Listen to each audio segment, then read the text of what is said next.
Hey everybody, looks like people are starting to get into the room, so that's good news. I'm glad to hear that. I'm sorry we started late. We're literally already nerding out on this topic. And that's why we're starting a minute late because Heath and I were nerding out. So this is, I got to be honest with you, this is a shot in the arm for me. We do a lot of these things, and we started to talk through either earlier this week or late last week, and I am totally stoked about this. This is something for those of you, what was it? Now for something completely different. I Monty think this Python. Monty Python, right? I think this is the Monty Python line, which is now that's for something completely different. All right, we're going to talk about procurement strategic role in managing the fast-growing influencer marketing channel. I'm going to repeat that. Procurement strategic role in managing the fast-growing influencer marketing channel. And we're going to do a deep dive with Ray from Bayer Healthcare here. I'm pretty sure all of you are scratching your head right now, as I did. I didn't even know influencer marketing applied to healthcare, and I'm shocked and elated as a guy who spent 10 years in a digital advertising agency.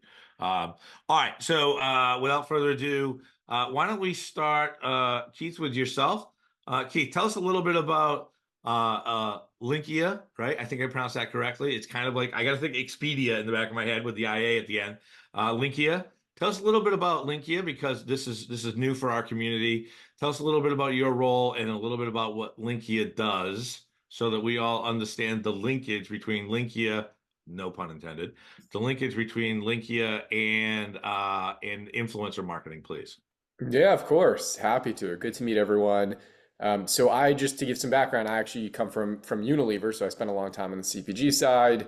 And during that time, 10 years ago, there was a lot of chatter about this influencer marketing industry, which I guess people who were in it, they felt it was around way longer than that, but it kind of came up in the last decade. And so for myself, seeing the rise of influence marketing from the brand side, very curious about the space, learned a lot about the space, and then came over to Linqia. Linqia is one of the largest influencer marketing agencies in the world, and helping big brands primarily. We focus on enterprise brands scale their influencer marketing efforts. So it's been pretty amazing to see how much this industry has grown over the last decade and the role that procurement is now playing in that industry growth.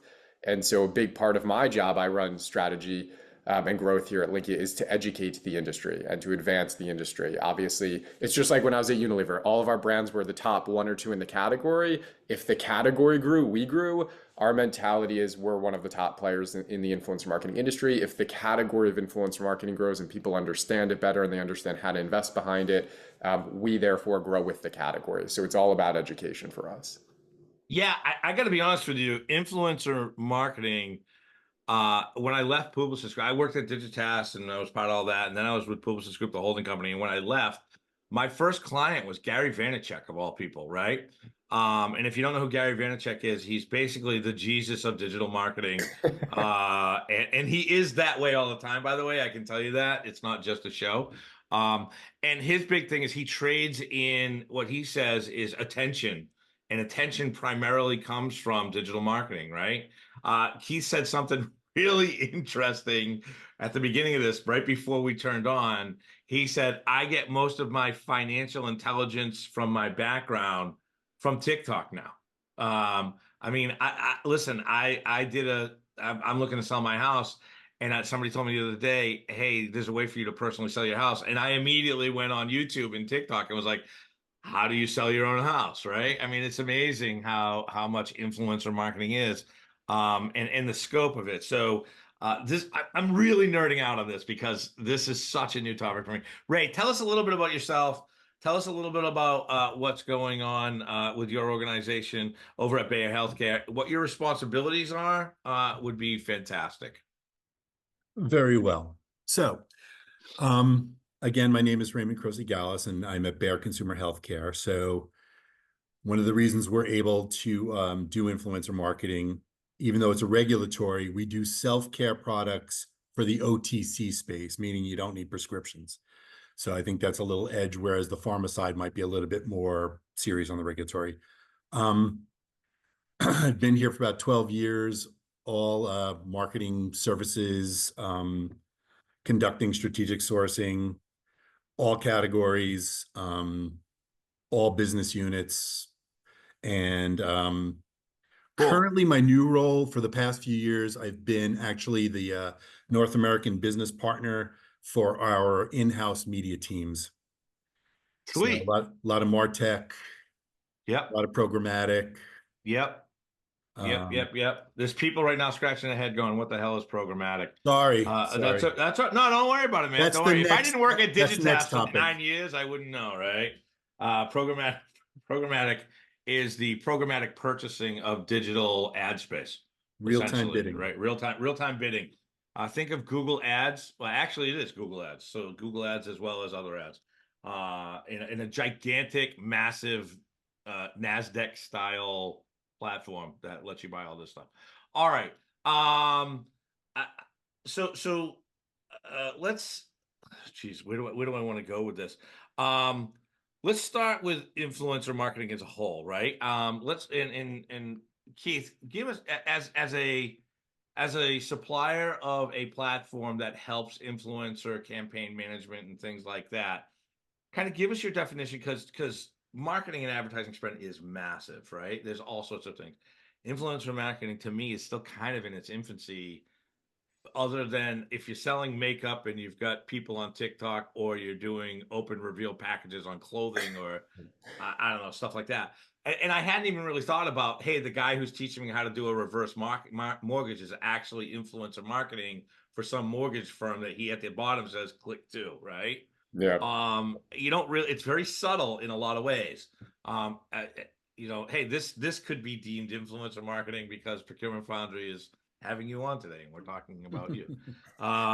So just kind of run me through a little bit of kind of what influencer marketing is for you, and what's the market on this, and in your opinion, is it enterprise? Is it niche? Are there certain sectors? Like Yeah. where does this I play think in the business world? it plays everywhere. This is how I would define it is in today's day and age, number one, I think social defines culture. And if you look at people's spare time, the vast majority of that spare time is being spent on social. And there's a massive distrust of brands and companies and organizations, and people turn to individuals.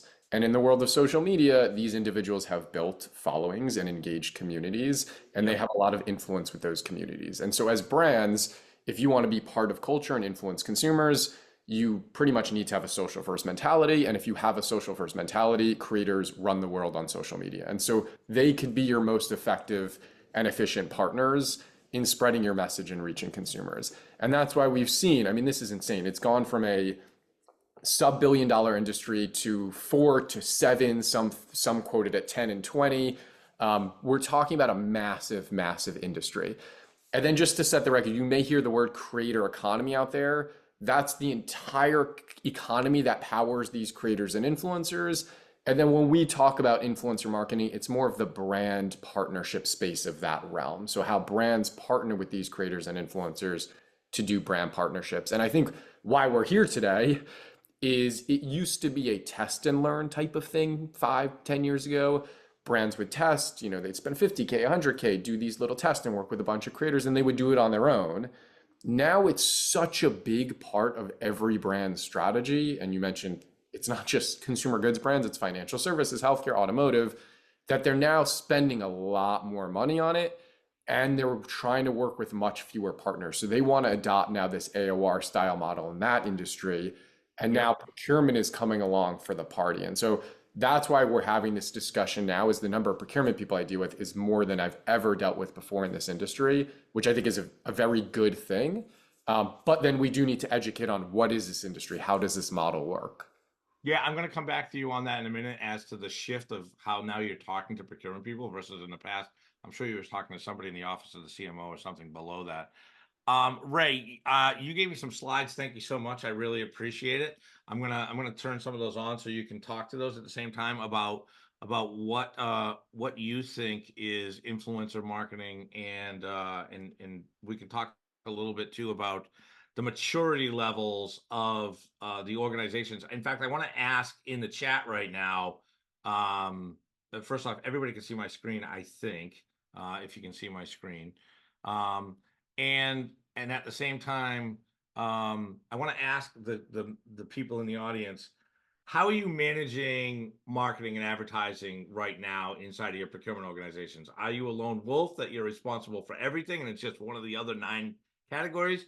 Do you have an individual category manager? And if you have an individual, or is like this is one of those sacred cows that your company has said procurement isn't going to touch the office of the CMO, kind of like where we were with the CIOs 20 years ago. If you could just blow that into the chat, so as I read the chat, I get a feel for, and Ray and Keith and I all get a feel for what is going on inside of the chat. So Ray, your slides, I don't know if you can see them or not, but I've got the, can you see these slides, by the way, Ray? You can? Cool. Really interesting word map in here on what influencer marketing is. It's social, it's marketing, it's partnerships. It's definitely advertising and visibility. There's TikTok in here. Ray, tell me a little bit about, from your perspective as a brand. And what's really interesting is your brand is healthcare. So it's business to consumer, right? But this applies, Keith, I'm assuming, to business as well, right?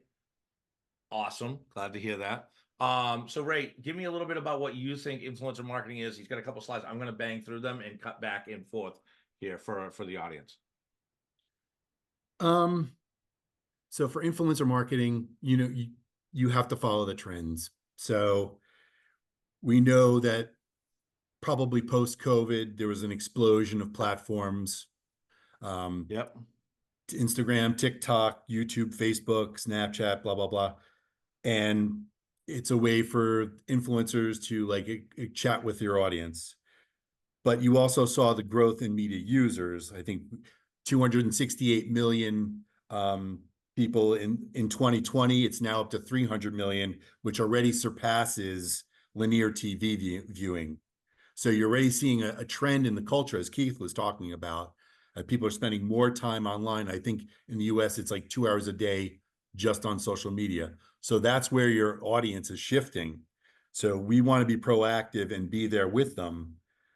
Social, it's integrated into everything of life. And it's just fertile ground to like reach a target audience. Yeah. Interesting idea. Keith, is that in your opinion, does that have a lot to do with the maturity of the kids that grew up with iPads at the kitchen counter and are now hooked on social? And because of that, they're now their 20s and 25s, and they're running businesses in their parts of businesses. And it's like, this is where they put their attention. I hate to go back to Vanacek again, but this is where they're putting their attention. So this is why Ray has a specialty inside of his procurement organization, so that they can, I mean, that's where the people are, so that's where you go, right? Yeah, it's not just the youth. I mean, I think digital natives for sure spend the most time on social, but if you think about, you look at Gen X data, you look at even Boomer data, you look at millennial data, and millennials are now getting to be the older parents. Like, it's every generation. There are grandfluencers, which are grandparent influencers that are a bourgeois space and are very influential. I think at the end of the day, there is, and this goes into like broader society, there is just a distrust of corporations. Yeah. And a trust for experts. I look at my own podcasting behavior. I listen to podcasts of people who have done the job and are successful doing the job and don't have massive incentive to push their own products. Those are the people I listen to. I think they're unbiased people. That's social media to an extent. To your point about my financial information, or there's stats where we've presented to your whole company, Ray, on the stats around how many people go to social before a doctor to learn what's wrong with them. And if anything, they're going to a doctor with a whole slew of like, here's what I think I might have based on the research that I've done. And I think people scoff at that. I think it's fantastic. I think people are more informed. It's like buying a car. Why do I need to go in there blind and be convinced by the car salesman? I can do all my research online before. That's what's happening right now. So even there's a whole trend of Google search is under attack because people go to TikTok now first. I had to buy a new microphone and I just went to TikTok. I'm like, what's the best microphone for computers? And I watched a bunch of videos. I'm like, 3 or 4 people are saying the same thing. They all are amazing at what they do. Okay, I'm buying that one. Like, I might have gone to Amazon to make the purchase. I didn't buy it on TikTok Shop, but TikTok is what actually convinced me to do it. So I just think the reality is this is where we get our information. This is where we get our advice. This is where we discover things now. If you're not there, I'm not really sure how you're going to win over the next decade. Yeah. I agree. And, just showing some of the slides that Ray put together, I know you touched on it, but expansion of social platforms, growth in social media usage. I don't see that slowing down at any point in time. I see that number going up, and integration into everyday life. I mean, I see. I was in a house the other day that has a television set inside of the refrigerator now, and they're streaming TikTok videos on the TV on recipes. So they're literally. I mean, that's and of course. I don't know if they've made the linkage yet between Chef Pierre and the fact that he's cooking with all of Duncan Hines products, but it's like, all right, man, this is, it's there. All right, so I want to go back for a second because one of the questions I missed when we first started was around how mature this is, right? And I think I asked a couple of people in the audience. I've got Lone Wolf Herding, individual category manager for global marketing. The marketing teams inside of the category management don't seem to be very mature. My guess, and I don't know how people feel about this, but my guess is somewhere between 10 and 20% of the procurement organizations actually have category management in ad and marketing as a whole. And then there's even a more narrow focus so far in procurement associated with influencer marketing that's covering. Because I don't, my feel is coming out of a digital advertising agency that the chief marketing officer or somebody in that space is outsourcing that to a third party agency, right? Right? Is that probably, I mean, does it feel right? And maybe people can tell us, what does it feel like for the people in the audience? Does it feel like 10 to 20% are actually even covering this space so far? Covering influencer in particular? Covering marketing as a whole, like even having a category manager in marketing versus, hey, listen, we still haven't even adopted that yet. We're still trying to get IT under our belt, and we're gonna go fight that holy cow at the end. Is that like 10-20% of the procurement organizations out there, or am I lowballing that? And I'm interested in the audience as well. Are we lowballing that, or does that sound right? I think we have category management. I'm not sure how relevant it is. Yeah, I mean, yeah, it's usually from a global perspective. And yeah. from my experience on the global side, it's European based. So we're two different markets. So I think most of our category management would be like North America based. Yeah. Yeah, I think so. Keith, is that your experience with your clientele as well? I think it depends on size too. So we predominantly work with large enterprise brands who have almost always dedicated procurement professionals on the marketing side. Influencers typically not. Someone is separately focused on influencer. It flows into the broader. But I even see, the question, which is a good question about to stretch thin. Do you think it's being sidelined?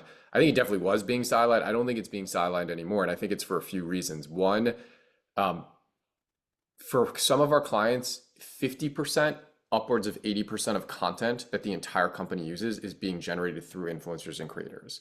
So now, if you think about Linqia, we have a whole tech platform that we built that clients use. It's where all the data is stored, it's where all the content stored. Now, all of a sudden, influencers is a CRM system for content for the entire company that Right. e-commerce teams are using, that media teams are using. So I think because influencer is becoming a central point for the entire content and marketing ecosystem, it's being taken much more serious. And because now there's strong tech platforms and more of this AOR model, they are moving towards we need a formal procurement process. And anytime you're spending millions and millions on a channel at a large enterprise, there is also, as you all know, the we don't want this to just be a biased choice to the user of the tech. Like they might have a relationship with the agency and they're best friends with the person. Like we want a formal process that is actually designed to pick the best outcome. And I think that's where we're getting to now. It is much more common for me to receive an RFP through a procurement professional in 2024, and I think it will be increasingly in 2025 than it was in 2020, 2021, 2022. Ray, you raise your hand. I mean, we You don't. don't need to, buddy. You're on the panel. I just Go ahead. just don't want to be rude. No, But, I got you.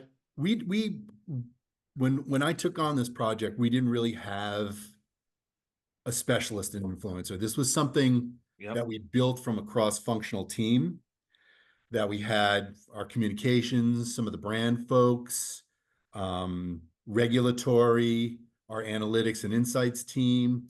We just had a good group of people led, and I want to really give a lot of kudos to the communications director at the time, who really knew her stuff and was able to teach the brands a little bit more about it. So we had we educated ourselves more or less, and we came up with what do we need? What do we want an influencer to do? Because we had really bad experiences.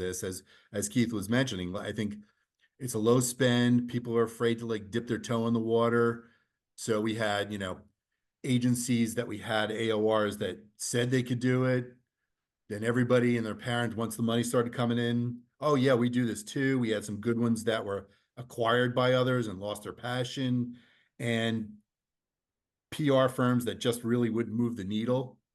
So we really determined based on our experience, based on the market, that we needed a specialist agency. And that's what we crafted our RFP on. But there was no set strategy. It was basically just working together with a cross-functional team. Yeah, I know you got some information on RFP sequencing and things like that. I'm going to get to that in a minute. I just threw up kind of why influencer marketing, right?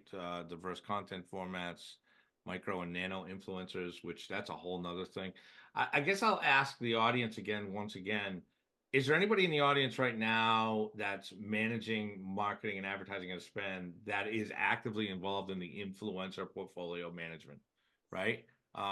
Ray, I hate to say this, but you're a bit of a rare bird right now, in my opinion, in the procurement world.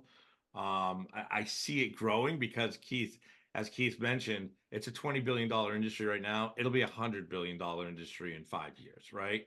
Yeah, I don't know what the growth projections are, but they got to be Pluto on this thing, for sure. right? Yeah. And And I'll give you, if you want, so every year we release a state of influencer marketing report. We do survey-based data, only enterprise brands. To your point, and I'll just read, this is interesting data. So how are you managing influencer marketing programs in 2024? Only 9%, and this number was very high in years past, are partnering with a general agency, a creative, a marketing, a PR, and just letting them do it. 28% are partnering with an influencer specialist agency. Then if you look at the deeper numbers, it's most are partnering with more than one. So they're more partnering with 82% said they have more than one partner doing influencer this year. 76% said they plan to have one single influencer partner next year. So I think this is the critical year in the next 12 months where most of these companies who had a bunch of different partners, maybe it was creative did a little and PR did a little and they had a specialist do a little, they are now trying to organize it into one and they want it to be a specialist. Back to your old stomping grounds, Publicis just paid $500 million to acquire a player in this space. Like people are not, the agencies are scared shitless. Like they know this is the next 10 years of growth in marketing. yeah. This is the bet I think most people are making for the decade. For those of you playing the home game, that's like a Tuesday afternoon for Publicis Group, by the way. Don't get worried; it's not a big thing. But yeah, and there. Listen, that's what's happening, right? Is the holding companies are like, hey, we can't be left out of this game, so we have to acquire this. And they had something in their med tech space for a long time where they were creating digital videos on CD-ROMs that they would send out to doctors' offices with other doctors talking. Is that influencer marketing? Absolutely. The delivery mechanism of, peddling CD-ROMs out to doctors' offices so they could put it in their hard drive at night and listen.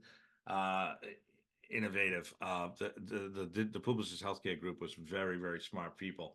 And that company they acquired, by the way, was a service-based company. So I think I see the Yeah. chat, Majid, I don't know if I'm saying that right, but it's another great question. Keep the great Yeah. questions coming. Like I would argue, so most really strong service companies who are specialists have technology as well. Like Linqia has a whole tech team. That's why we're based in San Francisco, but we are not self-service. We are a service company. So if you are a large company, it's all about, can you get the headcount or do you work with a partner? I think for beauty companies, for fashion companies, they're increasingly building an entire army in-house and using self-service tools because this is their entire business at this point. For most large companies, they can't hire that army. They don't get the headcount for that army. And it takes an army to do this stuff effectively. So they partner with a service-based agency. But I would say if you partner with a service-based agency, they should have technology. Like this stuff is all tech driven in what we do. There's a ton of stuff behind the scenes that makes how we pick influencers, how we do program management. So even if it's service, there should be homegrown tech there, but you have to make the decision as an organization. Do we have the army to do it ourselves and therefore we just need self-service, or do we need to partner? Yeah, and I was going to ask a question about this later on, but it seems to me that there's a very big trend in procurement, and I know, Keith, procurement isn't your bag, but it is now because you're working with more and more procurement people on a daily basis. We have been pushing this agenda at Procurement Foundry for a very long time, which is, hey, listen, you can't be an expert in everything. Most procurement organizations are being asked to put 10 pounds of stuff in a 5-pound bag from a staffing perspective these days. And markets like this move so fast, and there's so much new innovation. Just the concept of using influencers in B2B and B2C now that isn't consumer-based products, the traditional consumer-based products, is a massive shift, right? And so for me, it's more of, listen, you're gonna my thought is, and I think this is what Ray's doing as well with you and your partnership between the two of you, is, hey, I know I need to do this. I know I need to look smart to my chief marketing officer, but at the same time, this thing's moving so fast. I need help. I need a tool. I need a whole bunch of things. I'm gonna bring in a gunslinger in this space, which is Keith and his team at Linqia, and I'm gonna look a lot smarter because I've outsourced some intelligence into this market. And it's also, I mean, if you think you've got contract management issues with all the suppliers that you have now, imagine having 500 influencers. Like, we're gonna get to that. I want to ask a question around that, because the supplier management of influencers just makes me want to get nauseous, right? I have a tough time with tailspend, never mind influencers that we're paying, I don't know, $1 million or less to. One of the things I thought was really interesting in Ray, in your slides, was around the most important, what's important in determining the right influencer, right? So you talked a little bit about, defining your goals and research agencies like Keith, evaluate their network and how much exposure they have. Some really good stuff here. Ray, I'm wondering if after this, we might be able to offer the deck out, and I don't know, you'll have to check with your people, if we can offer the deck out to the people that are in the audience. And then also, Keith, you made mention to a report that you guys just put out. You might want to put a hyperlink to the report, Keith, inside of the chat, and that way everybody who's on LinkedIn and everybody in the room can see it as well. But some really good points about, how to get this thing started. And then you get into a little bit about how to do an RFP implementation and an influencer RFP. We'll jump back to that in a minute. Ray, from a category manager perspective, tell us how you even get involved in this. How's your relationship with the marketing team? What is, like, where's the line? I'm sure there's like a line that used to be over here with the marketing team, and now it's kind of over here. Can you explain to us a little bit about how you engage with the marketing team and what your role is as a category manager, especially when it comes to influence? Absolutely. Well, it's actually, it doesn't have to be influencer. It could be any category. Yep. I think Thanks for sourcing, procurement, you need to be problem solvers for your stakeholders. Yep. And I think once you're successful, that builds off itself. In this instance, we had nothing but the brands complaining about, we did this with this agency, they actually couldn't do it, blah, blah, blah, as I said before. And a communications director who wanted to talk about it and how could we solve this problem. So that's our role. We're problem solvers, we're partners, and it's our job to make them look good in a sense. Mm-hmm. So we did all our homework, we did our research, we talked to a lot of people, we talked, outside our agency about what influencers they use or what their experiences are. And we just set up a really great RFP that looked at what our needs were, because every brand's going to be different, whether you want to like create awareness, get more social engagement or whatever. We wanted a holistic view. We wanted strategy.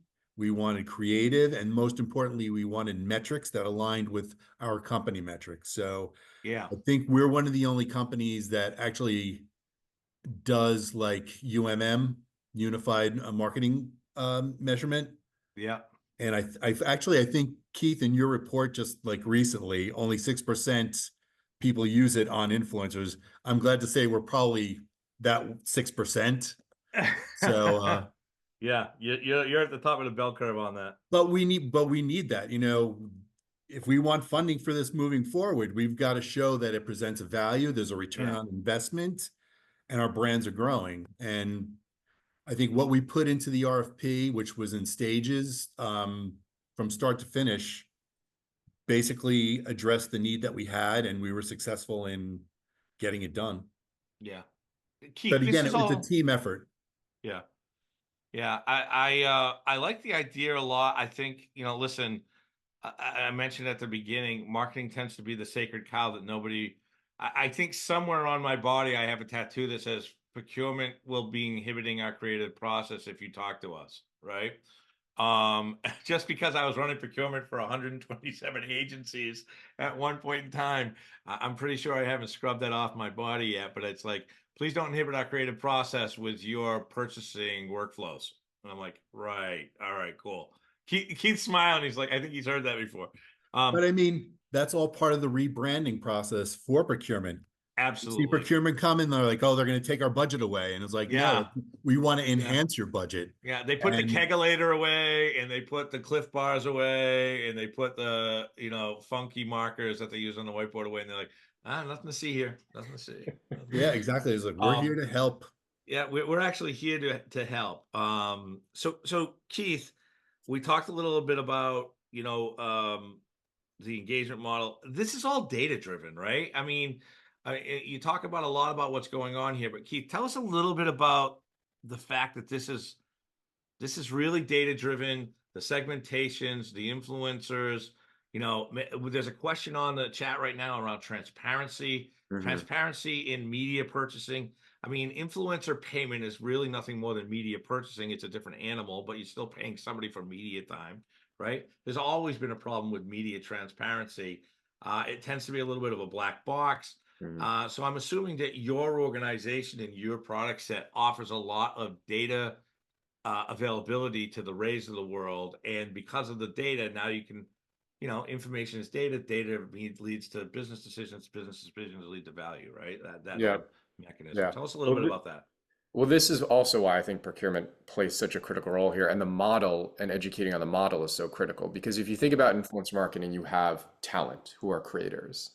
And I think brands and procurement are used to a talent model, like a talent agency model. Then you have the whole creative strategy element of this, the social listening, understanding the conversation, identifying trends, capitalizing on those trends, mapping an annual plan of content, like mapping a creator strategy. And that's more of your traditional agency model. And procurement and brands understand that as a separate model. Then you have media, because we haven't talked about this at all, but a huge part of influencer marketing is buying media behind the posts that the influencers create. So if I'm an influencer and I post and my audience sees it, what every brand is doing is then taking that post and that influencer and promoting them to many, many, many more people. And that's a whole media engine. And brands and procurement understand a media model. Now you're shoving all three of these into one holistic solution, which is influencer marketing. And I think that gets a little confusing, and people don't know how to RFP that or how to model that with their partner. From a data perspective, all of that is data backed. So I could go into my platform right now and I can say, I want women 15 to 44 who live on the coasts, who are into nutrition, who talk about keto diets. I could do whatever I want, and data is going to say, these are the creators who fit the profile that you just said. There's obviously a human element of now going through those creators and deciding who you want to work with, but that's a data element. Pricing is a data element. So I saw in the chat, really good question about price transparency. These are human beings. If I have 20,000 followers and Ray has 20,000 followers, we might quote you completely different rates. And it's based on how much demand we have in the moment, how hot we are in the conversation, what our specialty is. It's based on a lot of things. Yep. Now, we have massive statistical models because we've been doing this for over 10 years and have made thousands, if not hundreds of thousands of offers. So if a creator says, I want this massive rate, usually we go back and not say, no, we're only giving you this. We say, hey, based on your engagement, your following count, your specialty, we have you pegged in this range from all the data we have. Can you explain why you would be outside of that range? And that's why our offer is such as what it is. Yeah. And there's different things. There's usage rights that you could claw back, but we're never going to get to a place where this is programmatically bought. Like, you have 10,000 followers, so you get this amount of money. So data is coming in every single piece of this equation. And then measurement is by far the biggest question right now. That is what most people struggle with, is how do I prove performance? And that's why we have such a deep measurement framework of how do you plug into the systems that the CMO uses. There's too many times where company will come and say, we drove 100 million impressions, let's all clap and pat ourselves on the back. Or like, our brand lift study gave a 2% lift, let's all clap and pat ourselves on the back. Tree falls in the forest kind of mentality. If the CMO is looking at a data set and you're not in that data set as a channel, no one cares what you just said it did as performance. So at the end of the day, what is the CMO looking at, or the executive team, when it comes to marketing as a whole? Do what you need to do on the back end to plug influencer into that same model. You know, Ray mentioned UMM, which is MMM is a very common model. MTA is a common type of tracking on media. There's different tracking mechanisms, but everything is data backed. So I know everyone and their mother says they do influencer marketing these days, but it doesn't take a ton of questions to start vetting through who actually does this in a sophisticated manner versus who is really just like a talent manager who's able to search on handles online and find someone who talks about nutrition. Yeah, interesting comment inside of the chat right now. This is no different than pricing with agencies. The challenge is many of these influencers don't have experience in pricing their deliverables, right? If I was a marketing category manager right now, to be completely transparent, I would buy your tool just to price check what the agencies are passing through on influencer fees. Like I would use your tool to audit the agencies that my chief marketing officer will not let go of and spit the bid on when I know that we're getting gouged. I'd be like, listen, bro, I bought this thing. Here's what your friends in Chicago are charging. And I don't know if they got a house in Vail you go to on the weekends or what, but this is the real price for that.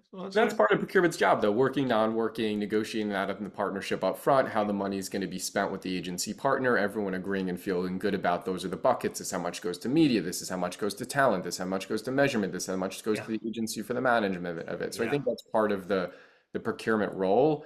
But again, I don't know if, I think there's this perception that influencers gouge or they charge high prices. Here's what happens in 99% of the time. I pay influencer X based on their number of followers. But frankly, I don't care too much about the number of followers. I'm going to use their face, I'm going to use their message, and I'm going to use everything about them to go bring that content to millions and millions of people through the cheapest media I can buy. The influencers are getting wise and saying, you know what? I'm not charging you based on my following only anymore. I'm charging you based on the value I'm delivering to your organization. And I think we're getting upset as the business side of it, saying, wait a minute, you're inflating your rates. But most companies who spend $1 million or $2 or $3 on influencer are spending $100 million plus on media. Yeah. And that media is getting massively benefited from that content. Right. So I think it's too small thinking to say, what am I getting for my 1 million? Am I getting a 2x return on my 1 million? I'm focused on is my $100 million of media now supercharged and insanely more efficient and cheap and better performing, because this style of content over here is crushing everything else. We're making TV ads with this content. We're making digital ad. We're making everything for our brands. And are the creators getting more for that? Not always. So they're getting smart and they're putting it in their contracts now. If you want to use it everywhere, I should be getting more than I would have otherwise. And I agree with them. I think they're absolutely right. Yeah, it's an image thing, right? I mean, if a college kid's getting paid for the uniform, an influencer should be getting paid for you rebranding. And I hadn't even really thought about that. I think it's absolutely brilliant.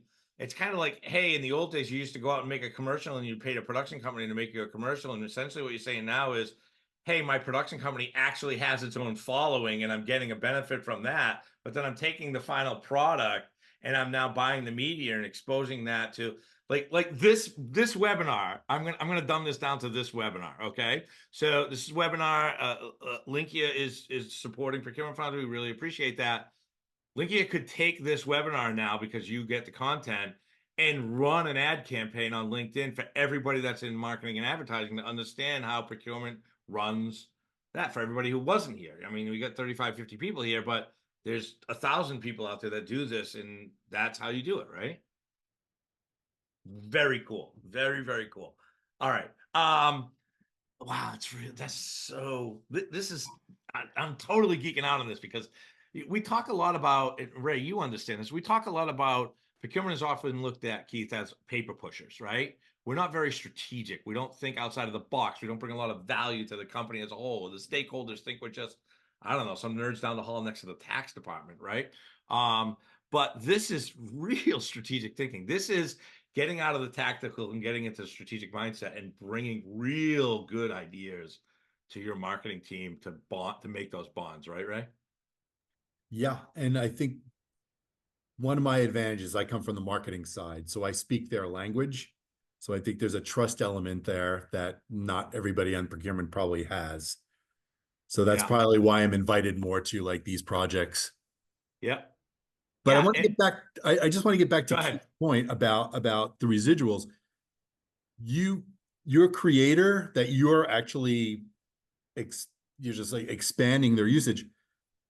We've done stuff with like celebrities, and you have to pay them for like their like 2 tweets or like $1 million. So the return on investment from even just giving those usage rights to them pays itself off in the number of sales you're going to get. Yeah. I mean, listen, this isn't new, right? I mean, Will Smith does an ad for Tag for watches, and Will Smith's, I mean, I used to run some of the relationships with the SAG organizations and things like that, the SAG signatories.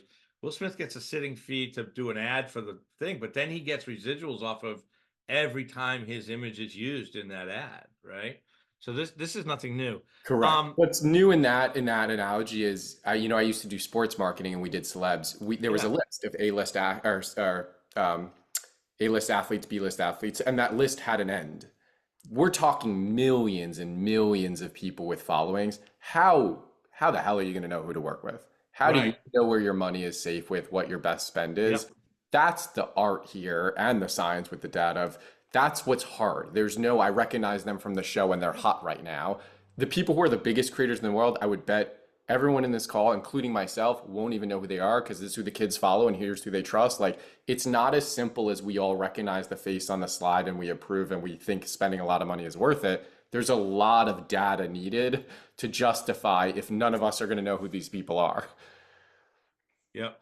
Somebody in the chat just said, "Hey, I want my usage right fee. Just put your email in. We'll send you your 1/10 of 1 penny." Listen, we got a bunch of information associated with the RFP process and how Ray went through the RFP process. I want to do a time check. We got about 13 minutes left. I also want to talk about the scope of influencer marketing and Keith, some of the more interesting utilizations and clients that you have. Ray is obviously one of them, but I bet you there's a bunch of people in the audience and a bunch of people that are going to watch this and go, how do I do influencing marketing for financial services? Or how do I do influencer? Like, is influencer marketing for SaaS software even a thing? You know what I mean? Yeah. Yeah. I mean, so I bet you there's a bunch of people who are in procurement for other organizations who are like, I don't know, do I need influencer marketing for, secondary insurance firms? You know? Yeah. But you probably do. You probably do. So I want to talk about that too. Ray, just quickly, a minute and a half. I want to run through these RFP slides for you. And because Ray did a great job of kind of letting people know what's involved with an RFP for influencer. So I want to share that with you. But then, Ray, if we can make it available to the audience, that would be great as well. So run me through these really quickly, Ray. You got background, objective agencies, things like that, right? Yep. So do your homework on the background, I'm assuming, right? Well, you can't go forward unless you know what you've done in the past. Yep. You've got to learn from your mistakes. So again, through our team discussions, we were able to figure out our experience was every agency says they can do it. We've hired agencies that said that they can do it and they couldn't do it, so that we decided we need a specialty agency. So you want to put that in your RFP.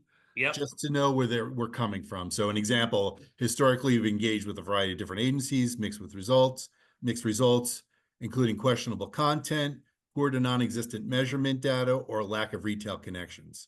Yep. Objectives, what are you looking for in an agency? We had our own set of criteria that we wanted for our brands. So agency that approaches relations from a strategic vantage point, works with the influencer program into a holistic marketing campaign, including retail links, etc. That you can tell that's the promotions team adding those in there. And Keith, a lot of people think that their PR firms are doing this for them, right? But that's not the case in a lot of cases. I think it used to be. I think in the Yeah. early days, PR was kind of running the ship on this, and I think Yep. now increasingly it's either media or it's creative or it's just brand in general. I don't see a lot of PR anymore. It's not, they still do it, it's just not nearly as big as it Yeah, was. because it was like, oh, well, we got a spokesman. That's influencer marketing, right? Yeah. Yeah. And typically they'll sell the big ticket item celebrity. Yeah, Yes. yeah. And again, if you don't know who Gary Vaynerchuk is, go back and watch some of his stuff. He'll tell you to get 15 kids with 100,000 people, create some pillar content, and then go out and buy a media campaign against it. You'll get a lot more than you'll get with LeBron, right? And So actually, I don't even know the answer to this, right? How many of the agencies you include on this RFP or any RFP, and maybe even in the chat on procurement, is procurement versus the business owner? Is procurement yeah, coming with the recommendations of the agencies, or is the business owner telling which? So I will do some homework. I will present that to the team. The team will come back with their own, what they've heard from their network. We'll compare and contrast. We'll look at their websites. We'll look at some case studies that they may have on their websites. right. We'll try to find out, all right, do they have like OTC experience? Because we need somebody who's knows how to do the regulatory work, which again, kudos to you, because I understand you guys helped do our whole regulatory process for our brands. And basically compare and contrast. We settled to like maybe 10 or so. First, we include like a pilot program within the RFP, but we send out the RFP to all the agencies. Yep. We have them email comments back about their understanding, so they know what they're doing. And then we'll answer their questions via email, but then we'll have like a 20-minute chat with our team just to review, because I think communication is so vital in this that, again, from a procurement standpoint, I've witnessed a lot of stuff where the communication was like non-existent, and they basically left it to the interpretation of the agency of what we wanted. And we wasted our time, their money, our resources, and it had to be done like a couple months later because it was so wrong. So we want to communicate with all the agencies specifically. Do you understand what we want? We spend time with them. Then we do allow them to do a capabilities on one of their case studies, looking at all the stuff we're looking for, creative strategy, their network, their measurement. And if they do good on that, then they get invited back. We narrow the field as a team. We figure out who wants to come back. And then we'll give them one of our projects, which is an actual pilot for one of our brands. We share the brand information, and they have to come back and they have to exhibit. Yeah, there we go. If you can go back one more. Oh, sorry. That's okay. I love this rating system. I mean, you basically just taught everybody how to do an RFP on a scorecard and call it a day. But these are some of the questions we asked Yeah. on strategy, the knowledge of the OTC space. Yeah, I Do love they the do- couponing capabilities. Yeah. because we're not doing it for today. We're doing it for today and the future. So we want to make sure that the agencies we do is evolving and able to do this stuff. So Yep. yeah, we probably had about 25 questions in each overall, and just evaluated from there. And by doing this quantitative scoring, we were able to just sit with each agency that didn't make it, explain where they fell, what the perceptions were of the group, Yeah. and just so they can improve on their next effort, And the winning company again was Linqia, been our agency of record ever since. And Very sorry, cool, Keith, man. I had to add that in there about the MMM award Yeah, the MMM award. That's huge, right? I mean, for pharma. Yeah. for farmer, that's really big. Congratulations, Keith, to you and the team on that. That's pretty wild. Yeah, glad- it's been great. I'm glad to We hear wanna- that. I'm glad to hear that the relationship is recognized and you're getting rewarded for it. So Yeah, we actually I'm won a sorry. Go ahead, Cannes Lion. Keith. What I was was your saying we question? won a Cannes Lion together last year. That was, I think, one of the first times we've seen an influencer in part of an integrated campaign winning a Cannes Lion. Wow, you won a con, huh? Did you? That's it. That's impressive. I Yeah. didn't see an Is it invite for on that. display in the lobby somewhere, like the ones that I'm sure it's in that Bayer office somewhere. I'm sure it's in yeah. that Bayer office somewhere. That's really cool. just a quick shift. We got about 5 minutes left. I want to ask a question about the future, Keith. So you're developing a product that helps people like Ray and brands like Bayer Healthcare manage their influencer, which I think is brilliant.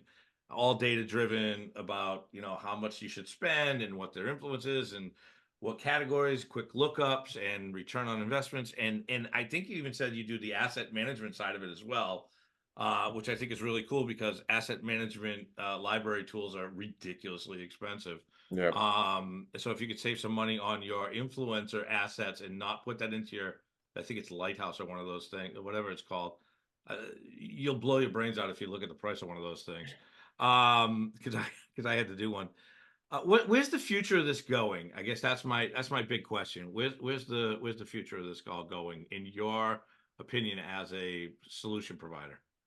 AI coming in, much more Yeah, intelligence, I think AI will play a role, but honestly, and I think AI will service and help every part of the equation, everything we do. But honestly, what I'm most excited about and kind of why I came in the industry and why we're pushing so hard on our clients is I do think that 90+% of content brands execute is going to be creator generated. I think the commercials are going to be creator generated. I think the out of home ads are going to be creator generated. I could send 10 CTV ad examples right now that we're producing for partners just using creator content.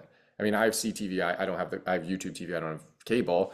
But if I watch TV, McDonald's had a sauce commercial where they left up the phone grid and all of like the number of comments and likes, so it looked like TikTok. They want you to know this is social content by regular people, not corporate branded produced content. And that I think is the future of everything. So the reason I think procurement is going to have such a big role is I think this will be the center point of all of marketing moving forward.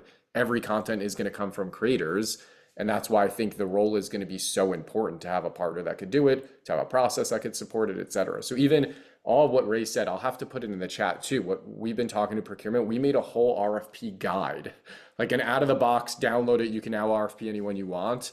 And our procurement friends have been loving this thing because it has all the questions you should basically ask vendors, how you should assess the responses. Like this is a complicated buy. It's not, I think everyone thinks it's so simple. You just give some money to some influencers and they post on their walls. It really isn't that at all at a sophisticated level. So I'll put it in the chat. I'll have to find the link to this, but I'll put it in the chat. It's just an amazing way to do this. Yeah, you're preaching to the choir, brother, because as a procurement community, we tend to be an influencer, right? And I create content on behalf of companies like yours. And I'm like, okay, download the content, cut it up into 15-second segments, and create 60 more ads so that you get more and more exposure, right? It's like pillar content, 60 pieces of advertisement off of that pillar content, without media buying. I'm just posting them every couple of weeks. All right, thank you for that. I appreciate the fact that we're kind of at time. I want to ask, and this always goes so fast, man. The 60 minutes always go fast. I love a new topic. Keith, thanks for bringing a new topic to us. We really appreciate it. Ray, you're obviously hitting home runs. You've got an award-winning partner here with Linqia. If there's one takeaway from the whole day right now for everybody that's on and everybody that's going to listen to this later on, because apparently Keith's going to take this and push a marketing campaign spend behind it if he eats his own dog food. What's the one takeaway for the day? And I'll start with you, Ray. What do you think is the one takeaway for the day when it comes to influencer marketing as a category of marketing and advertising procurement? There's a lot of work to do. It's constantly evolving. I think we're very fortunate in having a partner like Linqia who sees the trends and actually teaches our brands about new trends and keeps them in touch so that they can react with their brands. I think B2B might be another thing that we're looking for in a creator economy. I don't think anything's off limits. I think it's going to continue to grow. I think procurement needs to educate itself a little bit more on this. And again, I think it's a cross-functional team. You need the different perspectives. My mind's blowing up. I can see CBRE interviewing facilities management people and creating content on behalf. Like I see tons of ideas. Keith, your takeaway for the day for the folks? Mine would be that it's still young. The adoption is moving so fast. TV took decades. You could argue programmatic took a decade. Social took a half a decade. Influencers taking in the under year. Like your knowledge of procurement could be as vast as the marketing team's knowledge of influencer. Truly, like there aren't Mhm. people with decades of experience usually in the marketing department who understand the space. They're trying to learn as much as you're trying to learn. I think the opportunity is now to kind of cement your footing a little bit as an industry and say this is how it should be run.